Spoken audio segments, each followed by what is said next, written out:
Today I have 5 different types of ammo. I'm going to walk you through my process of how I would find which one of these lots is going to best suit my rifle. All ammo is not created equal. Here I have 2 different lots of Midas Plus. Both of these shoot a little bit different. Just because my rifle likes Midas Plus doesn't mean yours will. My process always starts shooting groups at 50 yards. The lots of ammo that show promise at 50 yards, we're going to automatically take the distance. Today we're going to shoot these at 50 and 200 yards to see which one is the clear winner.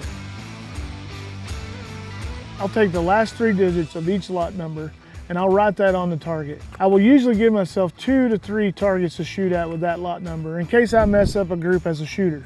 I'm a pro.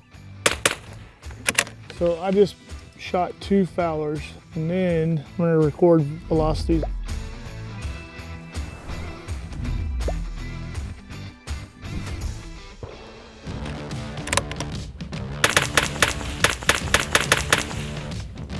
When I shoot my groups, I'm taking note of my standard deviation and extreme spread.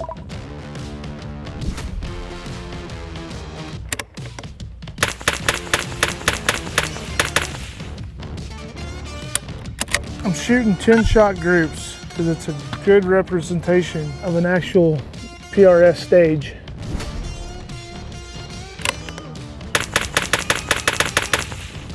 Some of these lots you can tell right away at 50 yards. There's no need for any more testing. Even though the standard deviation and extreme spread on this doesn't look bad, the group that it printed on paper tells a different story.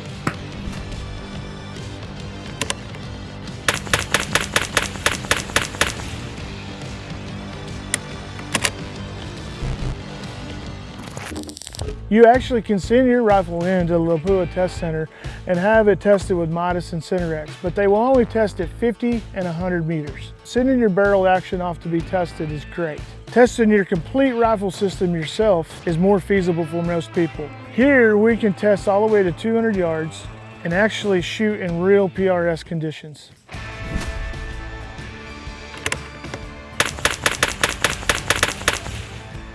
It's really easy to see that some of these have no chance of working. When I was laying out the target on this, I also allowed 2 separate targets for each lot of ammunition. That way, if I know as a shooter I messed up a shot, I can reshoot the group. That was a pro tip.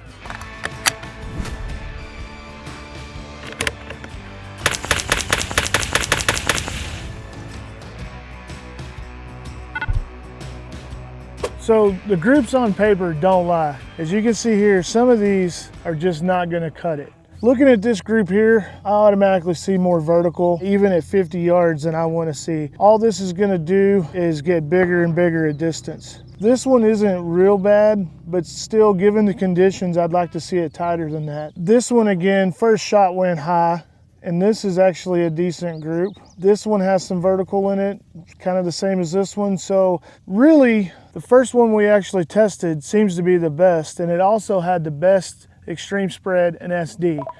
We're gonna take the 2 best ones here and we'll shoot these at distance and see how they stack up. We're gonna take these out to 200 yards. We're having a little bit of a switchy headwind here. I'm gonna try for the most part just to hold center of this plate. My left and right could be windage. What I'm looking for is the least amount of vertical.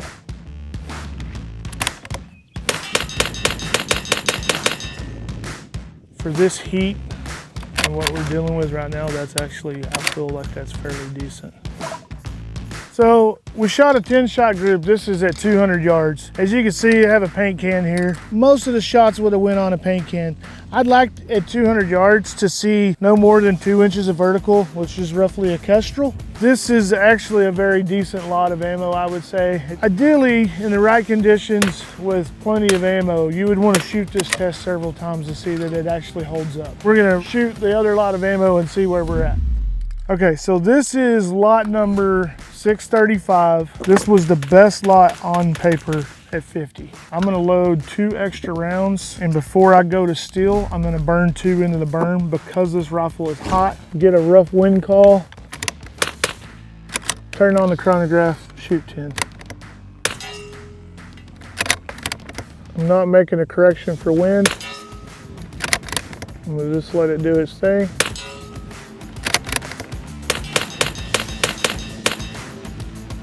We had a lot more wind on that go around, so we have more left to right. But I believe vertically that is actually a little bit tighter. Some of that vertical will be attributed to the wind gusting up and down. SD extreme spread are not horrible, especially given conditions in this heat. And as you can tell, it is actually a little less vertical than the last one. The group's more to the right side of the plate, more wind when I shot this group. And the plate swinging back and forth caused me to lose where I was actually holding just a little bit. I think shooter induced a little bit of elevation into this, but honestly, what I'm seeing there, given the conditions at 200 yards here with switchy wind at Gravestone, I think that that is something that I could actually take to a match and compete with. This is clearly the winner. When it comes to choosing ammo to lot test, sometimes you just gotta grab what you can find. If you can get at least a couple bricks of what you think might work, this testing will be worthwhile for you. Once you actually go through this process and find something that works in your gun, what you're gonna wanna do is mortgage your house and buy as much as you can.